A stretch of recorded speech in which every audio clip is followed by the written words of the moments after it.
Yes, it's red. It says here. Oh, there's a button on there. Did you hit that? The light has to be on there too. On here? It's just here. It's on there.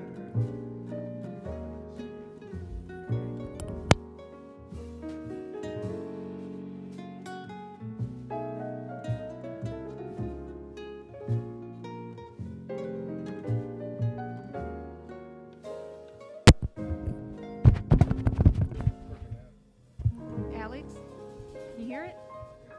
Can you? I heard it when I did this. Look. Oh.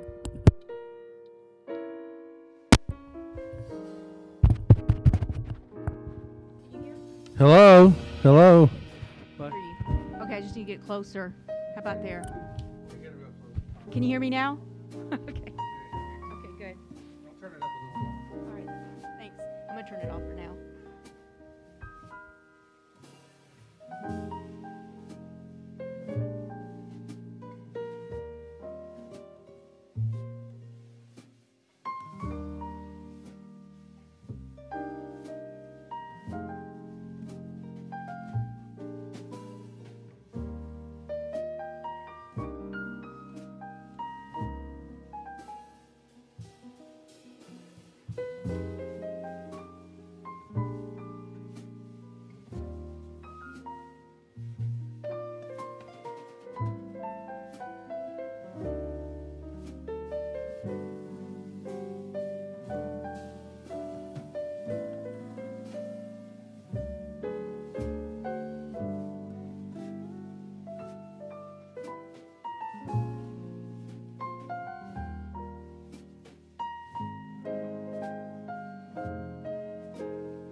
taking care of that?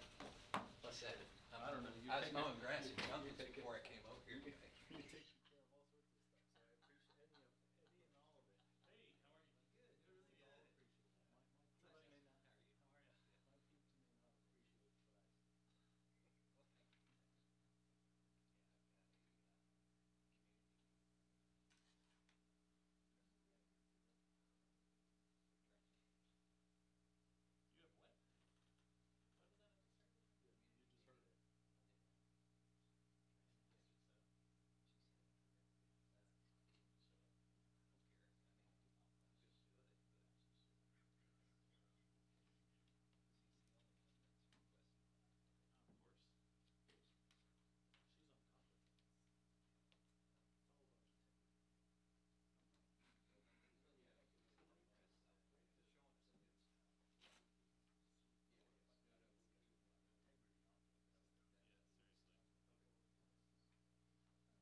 Of course.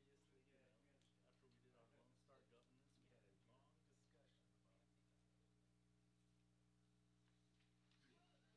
we had a long discussion about. Oh, that was it. What a fucking shit show. Well, it's just the conflicts of interest alone. If I told doctor, we need to pass some policy to get rid of all these fucking committees, let me know. Because these Or at least unauthorized. keep the ones on that are doing business with us. You know, But anyway, unauthorized. excuse me. Dustin Marshall. Oh, yeah, it's nice to meet you in person. I mean, I appreciate you joining us. It's a big time coming, so it's great that you're willing to serve. That's Thanks for doing this, I really appreciate it. Hopefully I learned something too. Yeah, exactly. Well, we'll have to follow your lead. Your resume makes it clear that you know a lot more about this than we do. So we'll defer, but welcome. Thank you. Appreciate it. I'm good. Okay, you know what? So who's on y'all audit committee now?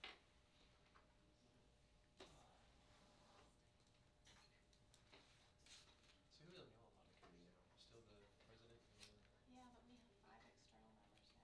Yeah, we've got 2 people from TI. Do you remember the name Lisa Choate? Yeah, she used to be the audit director at Southwest Airlines. Oh, yeah, A long okay. time ago. I gotta leave And at then 4:45. she's quit to be She's not the one that does all those presentations. If you're out before 4:45, I'll So stay. she's our chair, and then we've also got somebody from, he's a retired firefighter. It's kind of good. Is it really smooth? Usually. They stick around for a while? So far they have. That's good. Make fun of me, whatever you do. How's everything on the system now? I just, you still, you're back on We're back to ATV. your CD, your Yeah, camera, that was a right? crazy experiment that we all knew would fail. Yeah, did you? Nobody listens to reason, right? You gotta make a mistake first. That's right. It was interesting. Yeah. Happy to be back. Cause weren't you under like a different insurance too and everything at the same time? We got to keep the same insurance. Did you? But we just had different paychecks, different, it was more difficult to, like if you traveled, you had to wait for the mail. Mail, they would not scan. They're not that close. How's Mike doing up there? He's doing great. Yeah? Doing well? Is he in charge of IA now? He was, last year. Now Okay. he's just like the past chair. Oh, okay. He was pretty much gone all year.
There's got a too many forum chiefs. of There's too many chiefs. chiefs in here. I'm nervous. Big chiefs, not enough Indians. Yeah. No. Who's doing the work?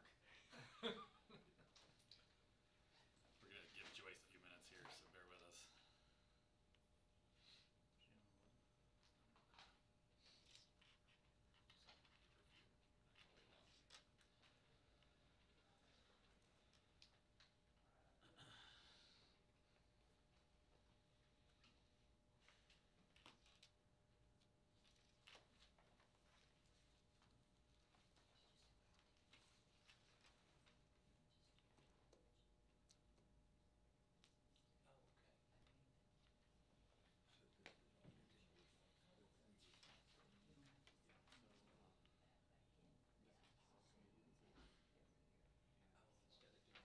Oh, instead of doing this much and put this much back in. Oh, okay.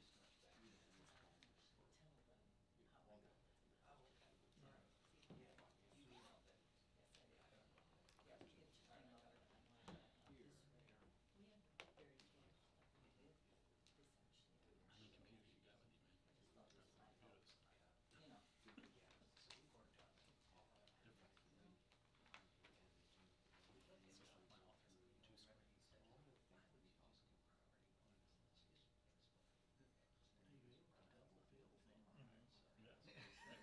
lawyer this morning was fine. Sometimes when you on me, Looking for the hour. I had a friend Craig, he's from Wilkes, does a friend, he's retired, he's on board, Utah State Board of Education, he's an attorney.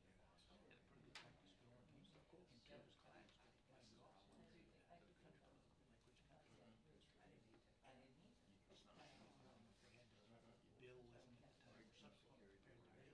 Why didn't you do both? Okay, so you.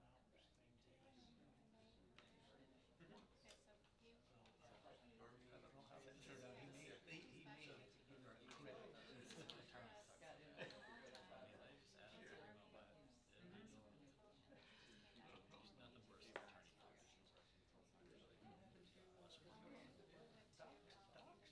Feel pretty good too. They're hard to say that. Judges and ooh, they are different.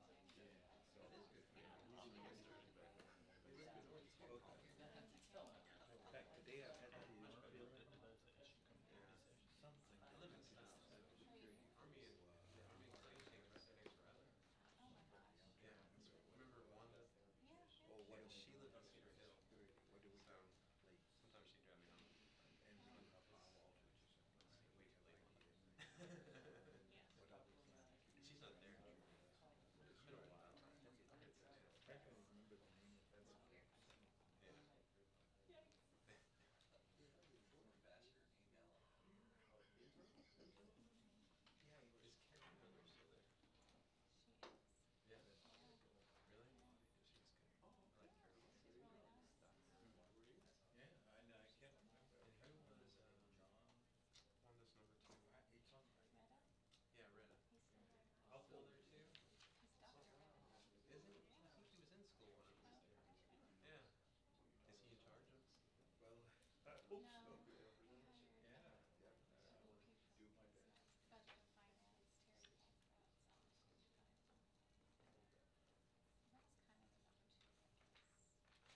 Yeah. Just nerds with campus. Really am. Yeah. I don't know, it's exciting. It is. I'm really Great. We'll go ahead and get started. The time is 4:06. We have a quorum, and this meeting has been duly posted. Good afternoon, and welcome to the Audit Committee meeting of the Dallas Independent School District Board of Trustees. Please stand and join us for a moment of silence and remain standing for the Pledge of Allegiance and a salute to the Texas flag.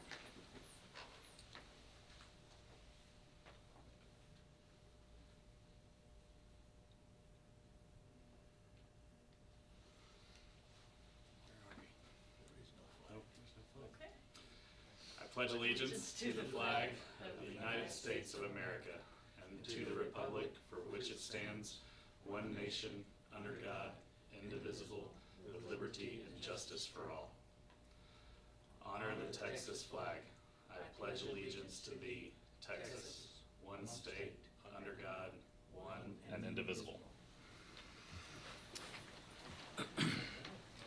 I'd like to recognize the committee members that are present. We have Trustee Edwin Flores, and I am Dustin Marshall, the committee chair. Also present is our non-voting member, Tony Stevens. Trustee Flores, can you announce translator? Si hay alguien que necesita un servicio de intérprete, los voy a tener que ayudar hoy, yo, porque no hay nadie. Gracias. Thank you. I'm the only one who knows what she said, but okay. Just covering our bases. It was fun. I briefly just want to welcome and thank Tony Stevens for joining us. She, as you guys know, there's two non-voting members to this committee that serve rotating 2-year terms, and Miss Monica Frazier has ended her term, so we're very grateful for her service. But we're lucky to have Tony Stevens take her place and join us. Tony is the Chief Audit Executive at the University of Texas at Dallas. And has been since 1992. Prior to that, she was the Supervising Assistant State Auditor for the Texas State Auditor's Office. And her resume is too long, full of audit-related awards for us to go into at this time, but we're very thankful that you're here and grateful for your service.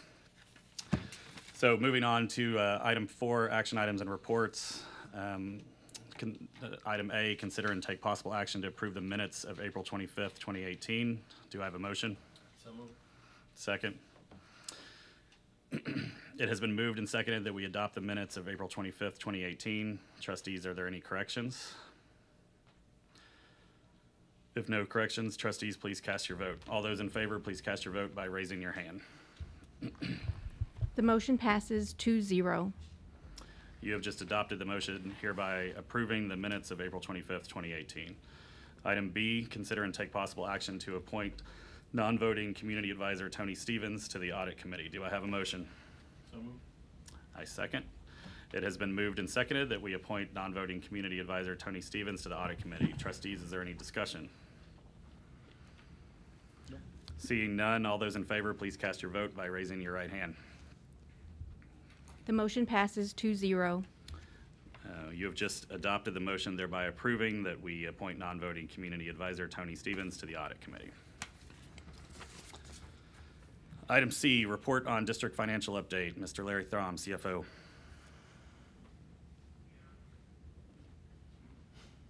You delegating today? All right. Fair enough. Good afternoon, trustees. My name is Dwayne Thompson, the Deputy Chief Financial Officer, and you have a hard copy of the budget amendment that I'm going to walk through with you quickly. So on page 1 of that is the summary from the start of the budget year to where we are today, and so I'm going to focus most of my time on the 3 columns to the furthest to the right. And the changes for September is a net of $6.371 million to the general fund. The next column is the balance neutral, and the majority of that transfers between functions is for the distribution of the OTI resources. And then the far right-hand column, which would reflect all the changes by function, would mean the budget would be revised to $1,511 million. If we turn to page 2, that is more detail of the budget amendment itself. So there are 3 items, or actually there's 4 items total in budget amendment, 3 for the general fund. The first is for the Salentic Foundation. You'll see a revenue item of $138,272 at the top, and you'll see an offsetting expense in function 31, which reflects that item is a budget neutral. If we look to each of the functions, you'll see in function 11 to start off, where you'll see a PO rollover of $108,820. There are, at the end of each fiscal year, it's a normal practice for those outstanding purchase orders to be rolled over into the new year to continue with that obligation. So the total of that is $4.881 million, and it's divided by each function there before you. Then the final one on the general fund is we added 26.5 positions for a total of $1.49 million for positions that were necessary after we did the initial staffing. And so those are broken down by 13 teachers, a half position at media, 4 instructional coordinators, 5 assistant principals, 3 counselors, and 1 monitor. And those are all reflected there in the individual functions appropriately. Page 3 is the debt service fund. There is no change in the budget amendment there. If we go on to page 4, this is food service. There is a budget amendment for food service, so it makes the 4th and final one. And on page 5 is the detail of that. So when we approved the salary increase for staff, we needed to appropriately adjust the food service budget for the amount of their 3% increase, which is $1,385,449. So that would conclude those changes. So the next section on page 6 is we're doing the 4-year forecast, and every time we ask the board for amendment, how does that implicate or indicate on the forecast? So the first thing I want to make sure to look at is 18-19. You can see we're at a 10% growth in our value, and as we move across the years, we're projecting 7, then 5 for the remaining years as a conservative projection moving forward on the revenue. Page 7 reflects expenditures, and for this year we had originally anticipated a decrease in students of 1,700, and as we progress across the years we're still anticipating a decrease of about 1,000 students every year through 22-23. On that page, if I can draw your attention to function 91, which is the chapter 41 recapture. Currently that's estimated at $65,723,000. Now that's obviously when the TRE is successful, that's what the dollar amount is. We progress across to 22-23. You can see it goes all the way to $442 million in that fiscal year. Then the final page, which is page 8, reflects in 18-19 the budget amendment and the impact on the fund balance. One thing I want to point out is if you look at the PO rollovers, it's right there at the 4.881, but you do not see it in the future years. Well, we anticipate there's going to be PO rollovers, but we're not sure it's going to be at that dollar amount, so we don't project that as impacting into the future years. We'll do that as an actual basis. But the campus adds of the 1.490, we are anticipating that to be continued in each fiscal year, so you can see it will impact all the years all the way into 22-23. Even with those changes, we expect that the unassigned fund balance to be at $268 million at the end of this fiscal year, and if everything happens exactly as projected, both revenue and expenditures and all the changes that we're anticipating make our fund balance at the end of 22-23 would be $112 million. So that concludes my report. I would answer any questions that you have about any of those details. Committee members, any questions?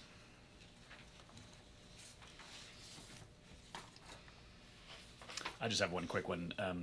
When do we issue the budget amendment for the reflection and the more student enrollment, since we're above your projections? Well, that'll depend on what the snapshot is. I mean, we have the end of the year snapshot, so when we get that information, then the next board meeting, depending on what that fluctuation is and what that works to, if there's a budget amendment that's necessary, we'll do it then. So probably I would say December. So it's the October snapshot that you use Yes. for the December numbers? Right. Okay, great. Any other questions?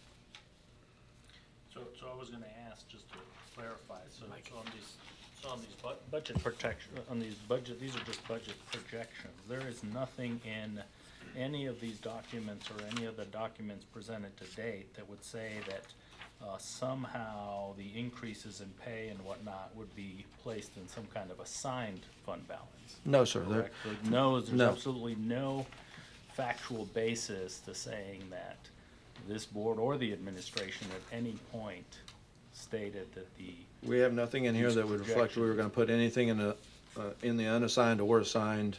We were just reflecting the potential expenses into the future that we have talked about doing, whether it's an increase or OTI or early childhood or those things, but nothing to be placed into and specifically the assigned fund balance. No, Okay, sir. thank you, appreciate it. Great, thanks for your report. We're now on to item D, report on continuous monitoring activities. Good afternoon. Afternoon. Afternoon. Good afternoon. The Internal Audit Office, a little background, we initiated a program 2 years ago to provide services to departments for analytics. We meet with the departments, ask if they have any need for software that we use that would help provide numbers on areas of concern that they might not have the time to do themselves. We have 2 reports that we're going to give you today on these services. The first one is with utility bills. A little background on utility bills. We met with the accounting director at the time, and she stated she had some concerns with the fluctuation in the utility bills that she saw, the responses that she was getting. Wasn't sure that they were being investigated the way they were supposed to be to make sure that we weren't being overbilled, I guess is the thing. So we went in, reviewed the whole process at first, and we found some initial items which are stated here on the first page. So back when we first did the review, we identified that the bills were not reviewed prior to payment. They were being auto-drafted from our district bank accounts. There were no approvals required in the Oracle system before the payments were made. There were no procedures that were developed around dealing with bill disputes at the time, and also there was no documentation to see what the results were of bill disputes in case they weren't changed, just to identify that actually something had occurred on the district's behalf, due diligence-wise.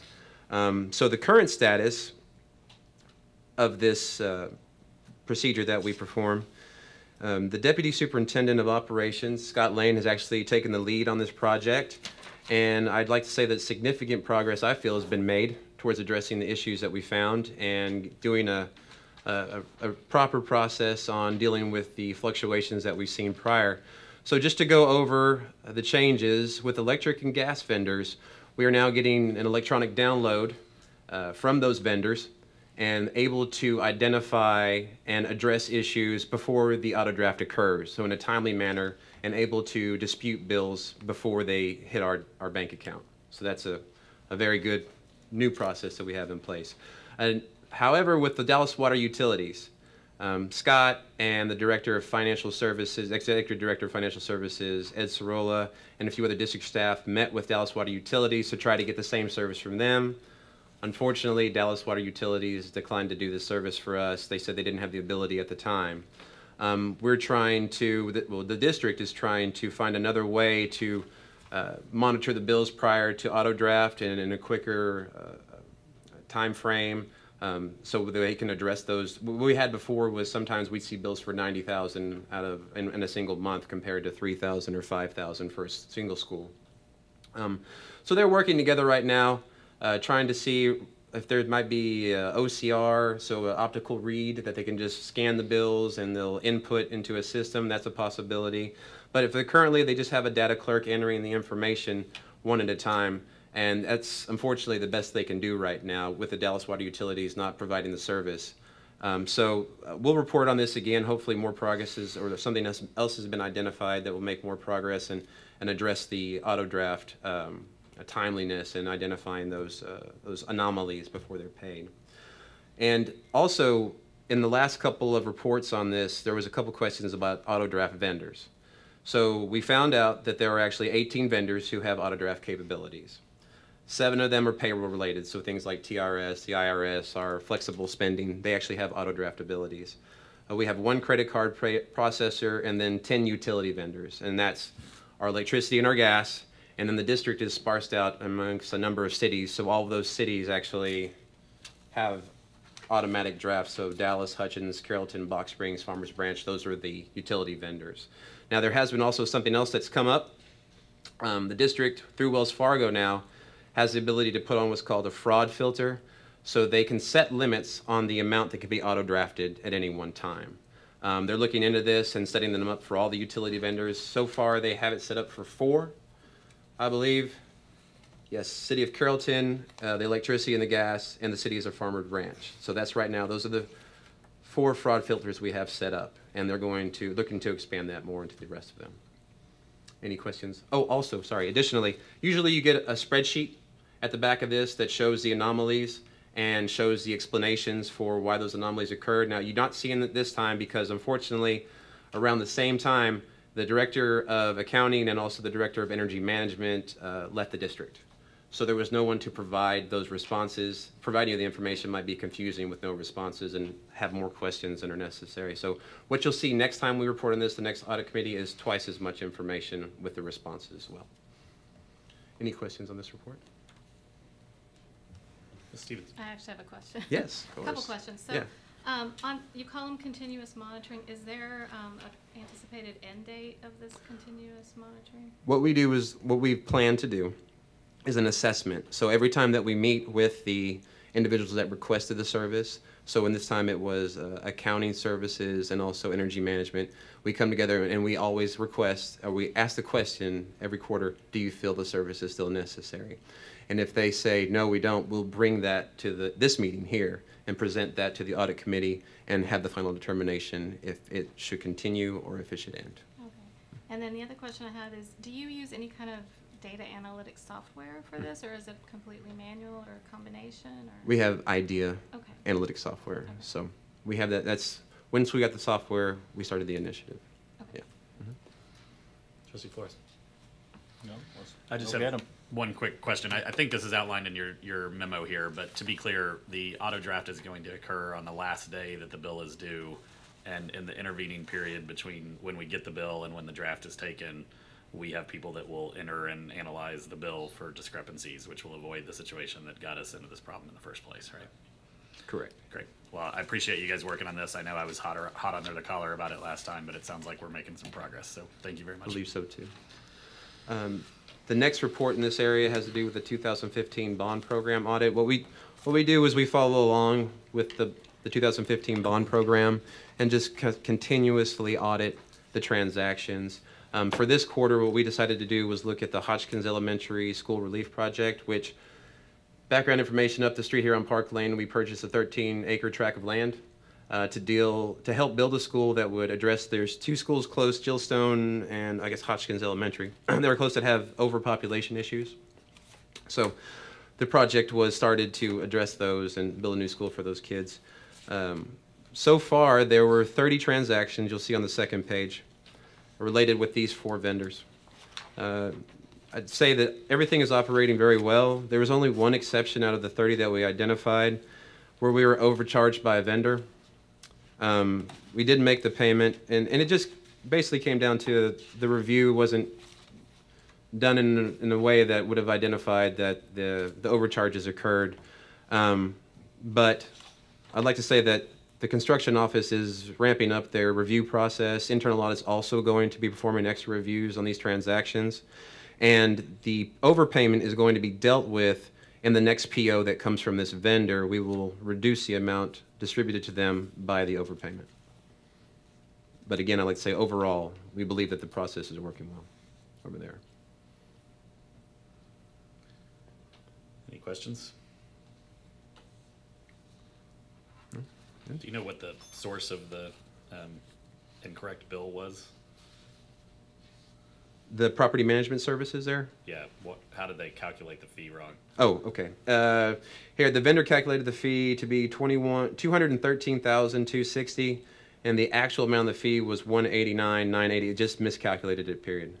And in addition to that, they had a 15% contingency fee that added on to it. So overall, just $26,672 out of the about $2 million worth of transactions Sure. there. I'm less concerned with the specific amount of it than I am with the process in place to catch similar circumstances with larger numbers.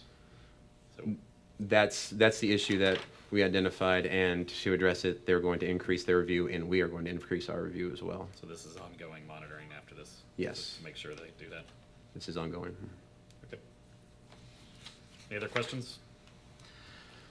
Great. Thank you for your report. We're on to item E, report on internal audit findings and recommendations, including resolutions and district actions.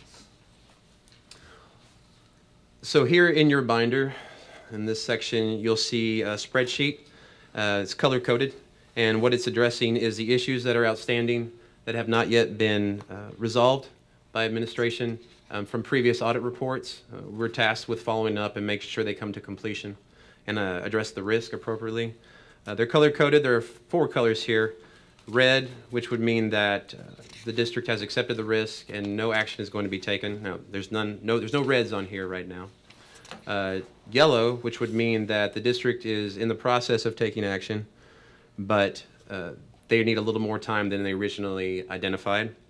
Green would mean that the issue has been addressed and is going to be closed. You will not see it again on the next report. And if there's no color coding at all, that means that the issue has not come up for review yet. So to go forward with that, on the very first page, I was going to go over the yellows. You'll see the first one here was with North Dallas High School. And basically what had been identified was there were some coding problems on the end user side. But the big picture that we saw was that there was no guidance for the end users on how actually coding was supposed to be performed. And we recommended that a guidance document be prepared and distributed amongst the campuses. We met with Budget Services. They have actually drafted this guidance. It's ready to go. It's just waiting for approval for this month. So once that's been completed, I'm hopeful to say that next audit committee this will be green and be taken off of the report. Any questions on that one? No? About 3 pages back from that, we have 3 more yellows here I'd like to discuss, dealing with the budget process review audit. The initial one here was dealing with what we called add-ons. Certain district departments would be allotted amounts of money, and then in the budget, and then throughout the year they would distribute it. The problem that we found with this was the tracking was hard to identify. It was there, but it was harder to identify, and then the support documentation wasn't there to ask why certain campuses got certain amounts of money and certain ones got other amounts of money for initiatives. We met with Budget Services again on this. They deferred to school leadership, and we met with them actually on Monday. That's why this is yellow here. But I'd like to say we think that adequate process has been made on this, and that we think school leadership is doing what the appropriate process to address the issue. They are actually now housing regular transactions that occur annually in the specific campus's budget. And if it's irregular, they're still housing it within the specific department. They'll distribute it later, but they're tracking it. They're doing the justification documentation. So hopefully we'll just go back, do a little work to make sure the process are being implemented, and then hopefully next time we come together, this item will be closed. The second issue there dealt with ensuring that the budgets aligned with the district's improvement plans and the campus improvement plans. Again, Budget Services deferred to school leadership, and we weren't able to meet with them till this week. That's why this is yellow. And they had actually asked us to move the date till September of 2019. And they've requested that internal audit provide a little more assistance to them in doing some background legwork, identifying regular processes that would help address this issue, and giving them kind of a guide base so that they can construct their own procedures. And we agree with this, and we're happy to help them. The last issue on this page deals with the fund balance. And we had recommended putting in place a documented process that could be reviewed and audited. We met with Budget Services. They stated that for the current year, revenues are exceeding budgeted expenditures by $90 million, and that this will increase the fund balance. They will provide an update to the fund balance at the end of September. That's why this is yellow right now. And the amendments presented to the Board of Trustees. So after we review that, hopefully we can close this item as well. Any questions on that one? No? There's one final yellow, second to the last page, 2 pages back from that one, dealing with Truett Elementary, their expenses, and their 211 fund. Now, the request to move this one back is on internal audit. We went back to perform a review to make sure the processes they have in place have been implemented. But when we look, no transactions have been made of that fund for us to review, so we're going to push that one back. That's the final yellow open issue that was past due. Are there any questions? Great. Thank you. Item F, report on internal audit department's progress in addressing recommendations from 2017 quality assessment review. All right. The Institute of Internal Auditors requires that the internal audit department do an external assessment every 5 years. We had one done December of 2016. They also require that we report to you any issues that they identified. It's like a follow-up. we report to you our progress in addressing those issues. So when they came in December of 2016, they gave us the ranking of generally conforms, which is the highest ranking they give to any internal audit practitioner, which we were very happy about. But in addition to that, they gave us 5 issues that we needed to address. And so the first issue just dealt with the charter. They wanted our language to better match the requirements that are in their standards that they've created. And we agreed with this in April of 2018. We brought it before the audit committee and it was approved. CFC exhibit presented and approved. So that one has been addressed. The next one had to deal with what they call a quality assurance and improvement program. It's basically an internal monitoring process to where we make sure that we're meeting all of the requirements that they've laid out for us. The next 3 issues with that deal with that, and basically the reporting of it. So you'll see in the next agenda item, we're actually going to report to you on it. We're going to do this annually, our results. The proper documentation of it. So we've put it in our manual. It's been properly documented. And also they wanted to make sure that we hit all of the points that they want us to hit in our quality assurance improvement program. So we've done that as well. And the final issue that we addressed was having the external assessment actually performed every 5 years. So we did this in December of 2016. Prior to that, it had been quite a bit of time since it had been performed. So they dinged us on that. Next one will be 2021. This requirement is in our QUAPE. We'll make sure we keep up with it, make sure it doesn't pass. So hopefully that won't happen again. We have a lot of supporting documentation for this. I did not put it in the binder. It would have made it very big. But it's available to you if you have any questions or would like to see it. The last thing here, the additional attachment on the report in the back, they gave us the conformance gaps that we had to address, plus they gave us a couple opportunities for improvement that would just help our operations. We didn't do a full write-up on these. We just kind of stated here, here's what they suggested, here was our original response, and here's what we've done so far to address all those, to make you aware of what we've done. Are there any questions on this? Any questions? I actually have one question. So on your internal quality assurance and improvement program, how do you have a formal document that you've shared with the audit committee on what that exactly is? It's, I mean, that's what the next agenda item. The next agenda item is? Okay, so, but it's just a checklist, it's just. We have the checklist and we have it documented in our manual as well. In your manual, okay. Yeah. Mm-hmm. All right. And the manual has been distributed. We gave a guidance document to all of the audit committee members. It has all the manuals in there, all of the related policies and procedures, and just some examples of the work that we're doing. Okay. Oh, I would love to get a Yeah, copy can we of make sure Is she gets that a that copy? other monster binder, Yeah. the one I left in my car? That is it. That's it. That is it. Yeah. Just a reference document, just in case. Great, thank you. Item G, report on internal audit department's annual results of the quality assessment improvement program. And this step here is making sure I meet what was stated in the last one, making sure that we meet the standards, and that next time we don't get a bad X on this requirement. What we do for the quality assessment improvement program is first, we ensure that we meet our charter, and secondly, we ensure that we meet everything that we've laid out. And basically what you're seeing here is a checklist that says what the requirement is, and then the auditor's note as what we have in a binder separate that's available to you if you need it to support that we've done this item. And then there's two boxes here that says if we're in compliance or out of compliance. This is an internal assessment that we're going to do every year and report on every year. So right there on the first several pages that's everything that the charter says is there where it says audit charter compliance reference. Everything in the charter is laid out, and then in the next column, everything that we've done to make sure that the charter has been met.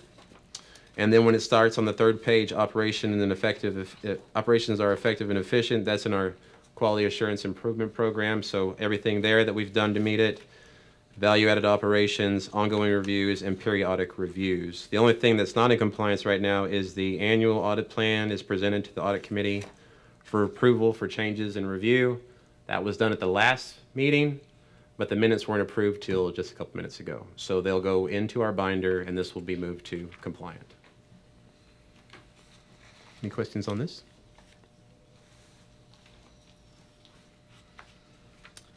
Great. Item H, report on internal audit agreed upon procedures completed for Dallas ISD E-rate program procedures. So annually, internal audit is tasked with performing an agreed upon procedures over the E-rate program.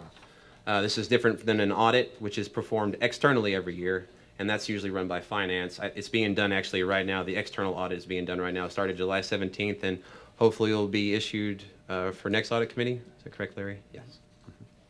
The agreed upon procedures are just basically we come together with finance and IT and kind of agree to the processes we're going to look at and review and determine if they're operating within the compliance, well, the old compliance agreement and E-rate requirements, and they allow us to just say, yes, you've done what you're supposed to do, or no, you're not. We don't exert any kind of opinion on anything. We don't give recommendations. We just simply state if the requirements have been met. The procedures are in the following pages of the first memo there. There were no exceptions on any of the items. The only thing that we actually identified was that the district's tip web system was off a little bit on exactly where the items were located for us to identify. 17 out of the 38 items couldn't be found immediately. With the help of IT, little extra processes, we were able to find everything. So bottom line, everything was identified, and that's really what you want. So no issues overall with the agreed upon procedures for E-rate. And then again, the external audit, which is run by finance, should be reported next quarter. Great. Any questions? All right. Item I, consider and take possible action to accept and make final internal audit reports. We have several reports here for presentation. I just really want to talk about two, and if there's questions about the other ones, I'll say the other ones that I'm not talking about really have no issues of high importance. So I wanted to talk about the district's accounts payable audit first. That's the first one there in your handout. Starting on page 4, we start talking about the observations that we found in our assessment. Overall, I'd say everything is operating efficiently. There's just a couple areas for improvement that we identified. The first issue just dealt with basic processing. The district, through actually the Texas Government Code, is required to timeliness of payment. So everything has been paid within 31 days of the invoice receipt. And we found 14 out of our sample of 77 which didn't meet that requirement. And the reasons were for things, the extended vacation time like during Christmas wasn't identified as being necessary for somebody to, be there to process these payments to make sure we met that date. Also, other things kind of outside of AP's control, such as invoices being sent to the campuses or departments instead of directly to AP, where they would have been dealt with timely. AP is addressing these issues, one, with making sure that somebody's there during those extended leave times to process these payments, and two, meeting with the vendors and meeting with the campuses to get a better understanding of trying to do what's required and send those invoices to, doing the best they can, since they can't control the vendors exactly, to send those invoices to where they're supposed to go, AP, so they can be processed in a timely manner. Another issue that we found in this processing area was there was a contradiction in the guidance that's handed out. There's two guidances on processing invoices. One is through Oracle Finance Guide, and the other one is through the Purchasing Manual. So when we tried to see if the supporting documentation was there when goods and services are received, to make sure they actually came in or somebody did what they were supposed to do, the documentation for the most part wasn't there, but we tried to see what the requirement was on maintaining the documentation. One document says that you're required to keep the documentation, while the other document says you're only required to keep the documentation in the event of a dispute, and then until that dispute is resolved. So we brought this to the attention of AP. They're going to put a common guidance, and what they are really going to do is they're going to work with procurement services and IT to determine if options exist within the Oracle system that would allow them to just start attaching these receiving documents up so that we can support that three-way match that we have right now with documentation from the vendor. And the other thing in this area that we identified was, again, the coding. And it relates back to the issue that's open right now, that there was an end-user problem with coding of transactions. And again, Budget Services is addressing this. They have prepared their guidance document, and they're distributing it to the campuses, and hopefully by the end of this month that will be approved and closed out. The next issue we found on page 7 dealt with actually the process that's in place right now for mileage reimbursements. We went out to test mileage reimbursements and found they were very hard to justify or verify. First thing was there's just a number of clerical errors. Mileage was incorrect. The way they do it right now is you do odometer readings. So here's my odometer when I started the trip. Here's my odometer reading when I end the trip. Well, you'd see the same odometer reading for several trips. Or things like somebody would use different cars, so the odometer readings would be all over the place. It was hard to justify, verify what the trips were, and to make sure that they were, accurate and appropriate. Also, it was kind of questionable because we identified some individuals with a very high reimbursement, and if we had a different process, which is what we were recommending, it would be better for the district to verify the mileage. And what we were recommending was just kind of a system that you would put my starting destination and the ending destination, and it would calculate it for you. They agreed with this. They've actually put it in place already. So I've seen it lately that you put your starting destination, put your ending destination, the mileage is calculated out, no more odometer readings. It's very easy to verify that it's accurate. It reduces the clerical errors quite a bit. So I feel that it's already been properly addressed. So nobody's gonna bill us for 11,000 miles now? Well, I'm not saying that wasn't correct. I'm just saying that it was hard to verify that 11,000 miles was correct. Yes. The next issue on page 8 there dealt with some questions we had on the travel policy DEE.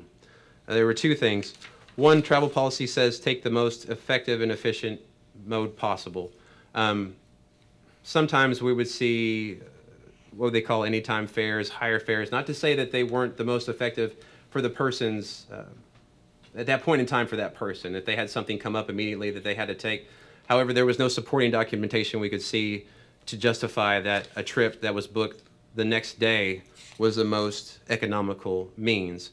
In addition to that, when it comes to hotels, the district has specified you're allotted based on the government policy guidelines, travel allowance guidelines. Every city or state has a certain amount that you're allotted for a hotel. The policy further says that if deemed appropriate, the supervisor can exceed that amount, can approve to exceed that amount. So when we tested the hotel expenses, every single hotel expense was over the amount. So it kind of nullifies the policy in the first place. We're not saying that any of these things are wrong. We were just saying recommendation is to review the policy with the information that we found. It's actually an HCM policy. Review the policy with the information that we found and see if changes might need to be made to better address the district situation. Management has responded saying they're going to look at some of the other school districts as Austin, Cypress Fairbanks, Fort Worth, Grand Prairie, to get an understanding of what they do and then make the appropriate changes to DEE. Any questions on that one? Just that 48% seems pretty out of line. I mean, at that point, you got to wonder if it's a problem with the policy or if there's a persistent issue in exceeding and allowing the exception to occur. Yes. And this doesn't sound like the policy says $100 and we're getting 110. I mean, this is 50% over the policy. It's pretty egregious.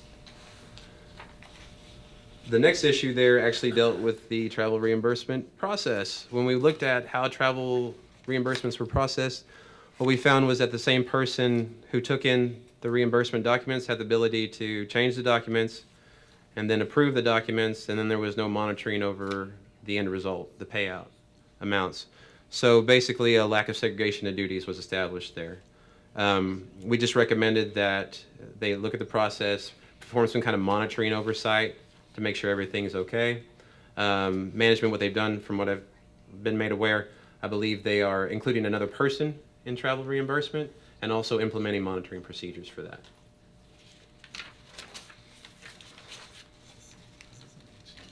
The last issue, issue number 5 on page 12, dealt with payments. It says dealt with payments for services not rendered. The bottom line here with this one actually is it was a problem with credit memos. I'm sorry, I missed a question. There was a problem with credit memos. What happened was the district inadvertently paid for services that had not been received yet. They identified this, and a credit memo was distributed back to us. However, with a lack of procedures on like individual vendor reconciliations, right? You've made a payment, you've got a credit memo, therefore you should start deducting from the credit memo any services that come after that. That wasn't in place. So we had the credit memo, then additionally we paid for more services, and then it became an even bigger mess that was it's very hard for me to explain, with making more payments, and I believe finally it's been resolved. The bottom line is there was a lack of established procedures over vendor reconciliations and dealing with credit memos. So that was our recommendation to the finance department, to put processes in place document the processes that are in place for dealing with credit memos, and establish reconciliation procedures on a per vendor basis. And the district finance has agreed with this, and they're actually in the process of doing this right now. Any questions on that audit? So can I ask a real quick question? Yes. So on page 3.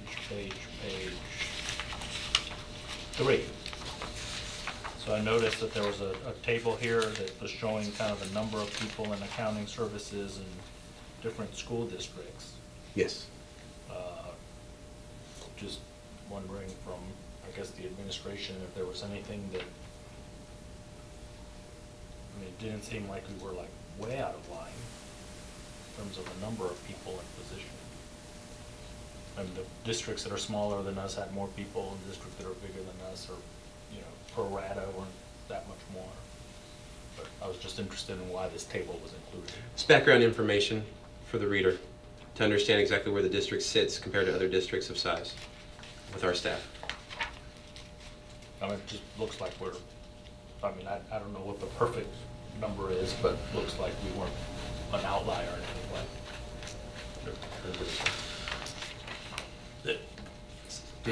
I mean, this is a pretty concerning audit from my perspective. I don't know, I mean, you've got them coded red for high risk, but, there's a lot of pretty egregious control issues from my perspective, and I'm concerned that there's a laundry list of people you have listed as responsible for making changes. I mean, if you add all these together, there's about 15 people you have listed responsible for changes, which always makes me a little nervous. Was the reaction from the senior administration on this topic to agree with your findings and to take these these issues seriously?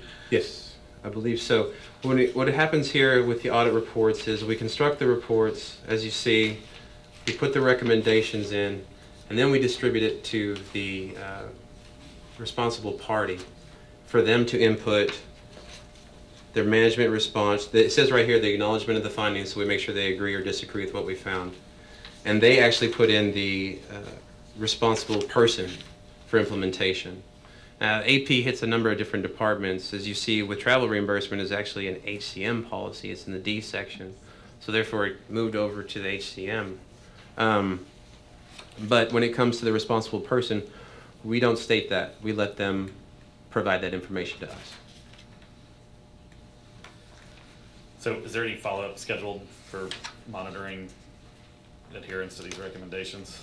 Yes, these recommendations, after report is approved, they'll move over to the findings report that was in section 4E. Yep. And that will be reported every quarter until they're complete and addressed. Okay, great, thanks. The next report I'd like to talk about, unless there's any other questions, Tony? MWBE, I believe that's the third report in your packet there.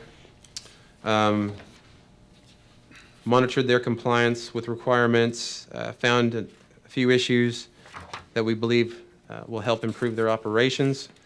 First and foremost, on page 5 there, you'll see the first issue, which stated that the handbook we identified hadn't been updated since 1989.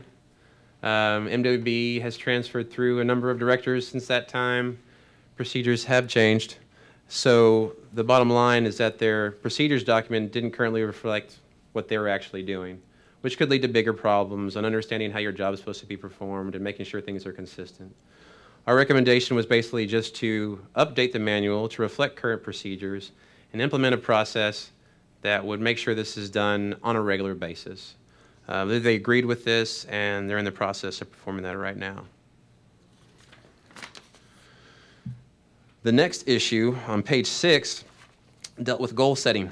There are 2 goals that are established in the MWBE department. One, contracting and purchasing activities. And when we looked into this, it looked like it was regularly met, appropriately established. But when we looked into the requirement for goods and services, we identified it hadn't been met within the last 5 years, except for 1 quarter out of those last 5 years. We delved a little deeper into this to try to identify the adequacy of the number that was been established. And what we found was that there's what's called a historical availability and disparity study done. And it provides kind of a base for the establishment of the amount. We looked into the study, and we found it hadn't been conducted since 2003, and that on top of that, the information that it utilized to prepare the study was actually from 97 to 2000. So the data it used was from 97 to 2000, but the study was done in 2003. So about 18 years old, saying that it may be a little bit outdated for our current numbers, seeing as how we haven't met it in such a long time. In addition to this, we also looked at a few other cities and school districts to see where their numbers were in this area, and that's that next table on page 7. They don't all call it goods and services. So here you'll see these are what we felt were close to goods and services, and the range there really is from 20 to 5%. So our recommendation to address this issue is basically have another study prepared and then develop procedures to perform an analysis of these amounts on a regular basis as well. Management's response to this was that the original study was quite expensive, and they are waiting to see if the funds are in place to perform another study and address the issue. So can I ask you a question about this one and the last one? Yes. So in terms of best practices kind of in the industry, I mean, I'm pretty concerned about, not having had their operational handbook updated since 1989, which, I mean, take it for what it is. But here it talks about maintain proper operation of the program, and there's TASBO and the American Contract Compliance Association, and there seem to be all sorts of kind of industry groups that do this kind of stuff. I mean, is there some kind of peer review or somebody who could come in and say, this is good, this is not good? I mean, in the past, I've shared my concerns with the North Texas Regional Certification Agency. I think they've, to a certain extent, cleaned up their act, but I'm just wondering if there's somebody external that's not going to charge us $270,000 to tell us that it should be a number between 5 and 20%. I can tell you that right now. I don't need a $270,000. I'm not aware. I'm aware of disparity studies, and I've had those conducted for a different employer, and they're very expensive, into $300,000 to $500,000 worth. And I'm just wondering if we're going to get $300,000 to $500,000 worth of value towards something that doesn't seem to merit. It appears to me that 30% is too big of a stretch. It was 30% 10 years ago when I was here, and we didn't make it then. Now, we do a pretty good job on the construction. Yes. It's buying these smaller items that the companies, IBM, we spend a lot of money with IBM. Well, they're not a MWBE. And you maybe have had the same difficulties. We buy, there's a lot of furniture and supplies and stuff, and those companies are historically not MWBE. Right, these are very, very large companies that get deep discounts because they buy in, tremendously large numbers. So you go to Staples to buy pencils, they're not an MWBE. That's correct. And we buy a lot of pencils. We buy a lot of pencils and paper, we do. So we do the best we can, and we invite people. We have meetings with people who want to do business with us. I see the pictures all the time, Yes. believe me, I know. So is this something the board said? Or is this just MWBE said? The response? No, I bet you that 30% was set by the board. No, well, and it's something that we need to help address. I'm just, you know, if the city of Dallas is at 18%, I mean, you know, what we could do is just ask them if they've had a study done recently and just piggyback on whatever their number was, and save us a bunch of money. Yeah, let us do that. Let us ask, Just get with thought, the city. to see what city or they've done. county or somebody City's around here, 18% DFW. right here. Mhm. I know, city's 18%, they've probably done one in the last Does this few group years. report to you? Yes. Okay, cool. The next issue dealt with the system that's used to monitor contract compliance with our vendors to make sure that they're meeting their MWBE requirements that they stated in the contract. They use the B2G Now system. We found a couple issues trying to reconcile the data between what's in the system and what's in the supporting documentation from the vendors. A lot of it had to do with timeliness issues, mostly with the vendors providing the information when it's supposed to be provided, so we can say the amount distributed in a quarter is correct and it's meeting their compliance requirements. And on page 9, you'll see some of the variances there in the first, in the top of the top paragraph. And basically, it also had to deal with the lack of procedures that are developed over the reconciliation process between the two. There was a lack of understanding on exactly how it was supposed to look and be performed. So there was some variances. These weren't the ones that were reported to the board, but these are the ones that they used to monitor compliance. So it kind of, without having the accurate information in there, it kind of makes the monitoring inefficient and ineffective. So we basically just recommended that they establish, you know, a documented process to address these issues. They try to work with specific sanctions with the vendors to get them to timely provide the information, and that they document everything that they've done. And their responses there on page 9 state out the exact processes they're going to perform to address these issues, and they agreed with it. Well, but it says in part. Does agree in part, or am I missing that? That's the only first one I see that says in part. On page 9? Yeah, it's in part. So what part do they not agree?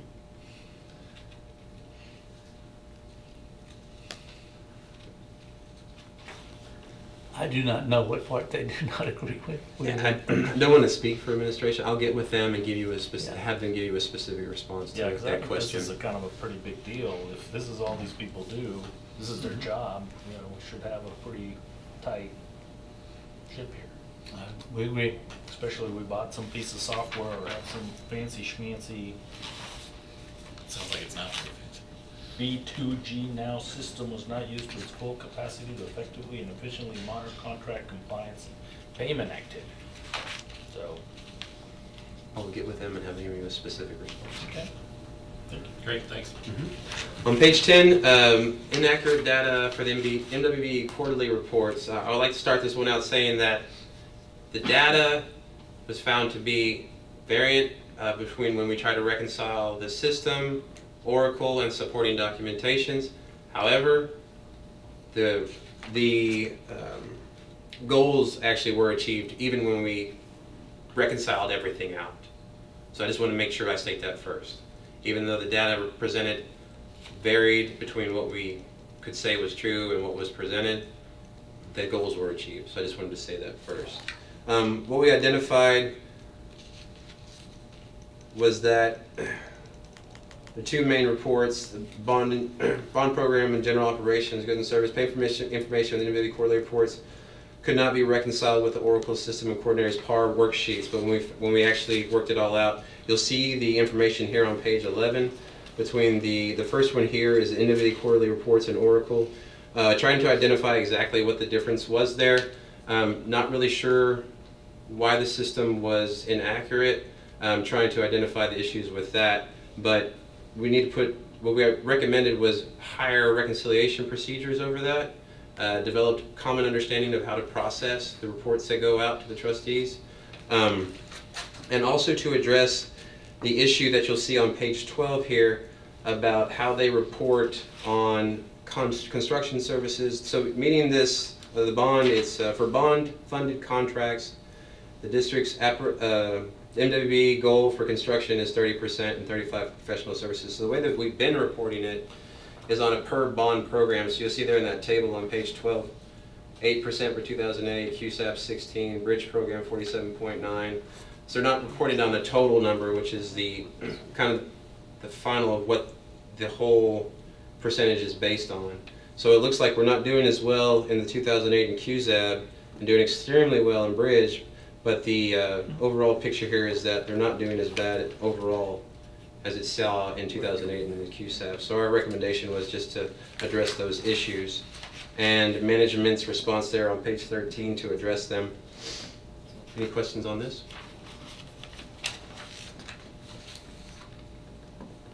The remaining reports, food service, construction services, we found no issues with that. Actually found the best practice. They're doing their documentation of their processes quite well. Everything was pictured out, very good diagrams. So we feel that they're doing very well at food services and construction services in their accounts payable. Campus standardized testing procedures, no issues there as well. Everything that's been set by the district for their processes of properly monitoring all those tests are being adequately disseminated down to the campuses. There were some small one-time issues with campuses, but nothing that was systemic in any way. Anne Frank Elementary, again with this one, just a few issues just for the campus. Nothing that was, I would say, would reach out into campus administration, and they're adequately addressing these. Any questions on any of these reports? So can I back up a little? Well, Yeah. What's the next item? Audit. Oh, I was just gonna, We're talking about yeah, so I was just going back to the MWB. I mean, I've heard that there was some committee that they put together kind of on their own, and I don't know what it is, and I don't know what it does, and certainly not a board-approved committee, and I don't know if the administration approves committees on its own, but as I understand it, it was a committee full of vendors, so that greatly concerns me. That I don't know if that's something our internal auditors deal with. They do have a committee, I know they have a committee after give some recommendations and so forth, and they issued a recommendation recently. Well, that just, you know, at some point, we're gonna have to put our arms around, like, how many committees the district has and what they do, and, you know, I'm not sure that they have a written mandate. I mean, we certainly do that for our board ad hoc committees, where we specify kind of the scope and what's expected and kind of what the final product is supposed to be. Just curious, since we were talking about MWB. All right, do we have any final questions on the final internal audit reports? All right, do I hear a motion to move and accept and make final internal audit reports? So moved. Second. All those in favor, please cast your votes by raising your right hand. Motion passes 2-0. All right, you have just adopted the motion, thereby approving that we accept and make final internal audit reports. On to item J, report on completion of 2017-2018 audit plan and progress of the 2018-19 audit plan. So just like to report on the last fiscal year's audit plan and how we fared in doing what we said we were going to do. Everything has been completed with the exception of the evaluation of this district's demographic forecasting procedures. We were going to start this audit around mid-year. However, that was the same time the new chief of staff came on. This is under her. She requested that we push it back so she could get a better understanding of their operations before we went in and started asking a bunch of questions. We accommodated her. We're actually in the process of doing that one right now. So with that, the plan will be completed from last year. This year appears to be on course. I have no concerns with how we're going to do it. Great. Any questions on that item? Good. All right. Well, committee members, at this time, if there are no objections, we are going to take the agenda out of order and go into closed session. So we're on to item 5, closed session. The board will retire to closed session pursuant to Texas Government Code Section 551 concerning the following sections. It is now time for us to retire. The public is welcome to wait in this room while the committee is in closed session. The committee will retire to closed session pursuant to Texas Government Code Section 551 concerning any and all purposes permitted by the Act, including but not limited to the following sections. Texas Government Code sections. 551-074 to deliberate the appointment, employment, evaluation, reassignment, duties, discipline, or dismissal of a public officer or employee, including discussion of the interim chief internal auditor. The time is now 5:07, and we are in closed session.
There's little music in here.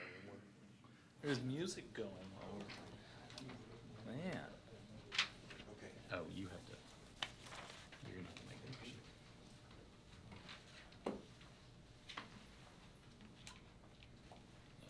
You're gonna have to make a motion. You need this. I need this.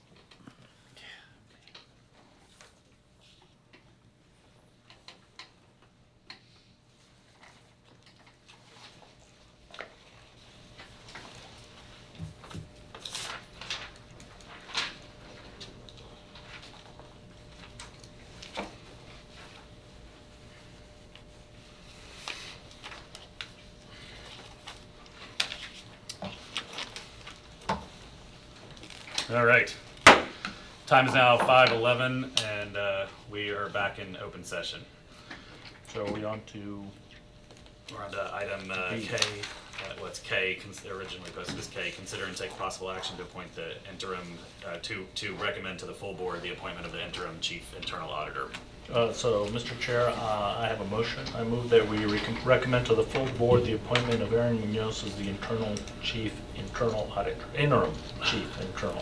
Sorry, too many. Interim chief internal auditor. I second. All right, all those in favor, please raise your right hand. Motion passes 2-0. All right, it has been, you've just adopted the motion, thereby approving that we recommend to the full board the appointment of Aaron Munoz as the interim chief internal auditor. All right, the time is now 5:12, And this meeting is adjourned. Thank you. Thank you.